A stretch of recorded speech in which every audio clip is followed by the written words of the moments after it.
فنتمنى طبعا ان هم يبصوا يعني كده بعين المسؤوليه كده او بعين الرحمه، وخاصه سياده الوزير محلب والاستاذ سيد العشري.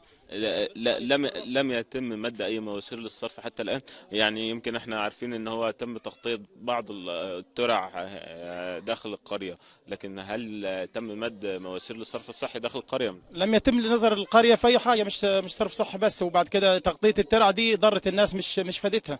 يعني الناس كانت الاول كانت ترمي ميه في الصرف الصحي في الاماكن اللي هي المصرف افضل من انك كانت ترمي دلوقتي ترمي في الترعه نفسها اللي بنشرب منها. يعني الاول بالعكس تغطيتها ضرت مش نفعت. يعني المفروض قبل تغطية الترع المفروض كانوا مدوا خطوط للصرف الصحي. ده المفروض ان انا اجيب البديل قبل ما انا اعمل ما اغطي المكان اللي انا برمي فيه ميه. يعني هم كان اقرب مكان لاي واحده او اي حد منهم يرمي في مكان حتى على الاقل صرف ما بيسقيش زرع ما بيشربش منه. لكن للاسف دلوقتي هم غطوا المكان اللي انت كنت بترمي فيه. فطبعا الناس بترمي في الشوارع، والشوارع طبعا بتكون يعني في مشاكل وفي اولاد وفي كل شيء، موتوسيكلات العيال بتتعور وغير الامراض وغير العيال بتلعب فيها. ايه مشكلات القرية غير الصرف الصحي؟ يعني كلمنا، هل في مشكلات في الصحة؟ هل في مشكلات في التعليم؟ يعني قول لنا كل المشكلات اللي بتخصكم هنا داخل القرية.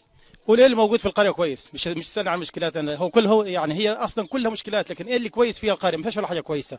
احنا يعني مدارس مش مستوعبه الاطفال كلها او الطلبه. الوحده الصحيه بتتقفل من الساعه تقريبا واحده وما فيهاش اي خدمات. عندك بالنسبه برضه يعني طبعا اهم شيء كان الصرف الصحي. الزباله في كل الشوارع، ترع خلاص شبه اتغطت من الزباله. الناس بتشرب من ميه، يعني يعتبر احنا بنشرب الميه مره ثانيه، يعني يعني معنى صح من بعد الصرف بنشربه مره ثانيه. فده احنا ما عندناش اي حاجه بصراحه. يعني اقدر اقول لك ان الخدمات صفر. يعني ده بالنسبه يعني ده يعني حاجات بسيطه احنا بنتكلم عنها. لكن انت هتقول لي طب ما فيش اول حاجه يعني قريه زي دي اقرب مكان لينا 7 كيلو اللي هي سوهاج عشان انت تروح لدكتور خاص. ما فيش مستشفيات، حتى مستشفى اخميم ومستشفى سوهاج الحكوميه ما بتشتغلش. لكن هم كله احنا شغالين على المستشفيات الخاصه وعلى الدكاتره الخاصه. واديك شايف الناس يعني كلها بصراحه غلابه مش لاقين. يعني اللي يكشف ما بيلقاش يجيب علاج.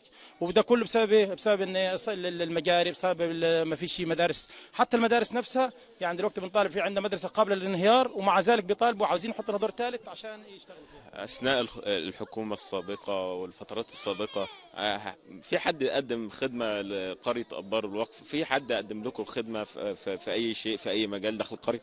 ولا اي واحد يذكر. يعني اي واحد يقول لك انا قدمت خدمه لقريه ابار الوقف. نسبة الفقر هنا؟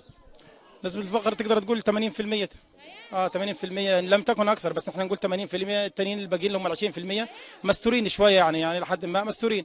لكن احنا لما نقول نسبه فقر او تحت الفقر، يعني عندنا حوالي 60% تحت الفقر، يمكن مش لاقيين ياكلوا ويشربوا. لدرجه ان هم ال 20% اللي ممكن يعني بيساعدوا يحاولوا لل 80% اللي هم اقل منهم.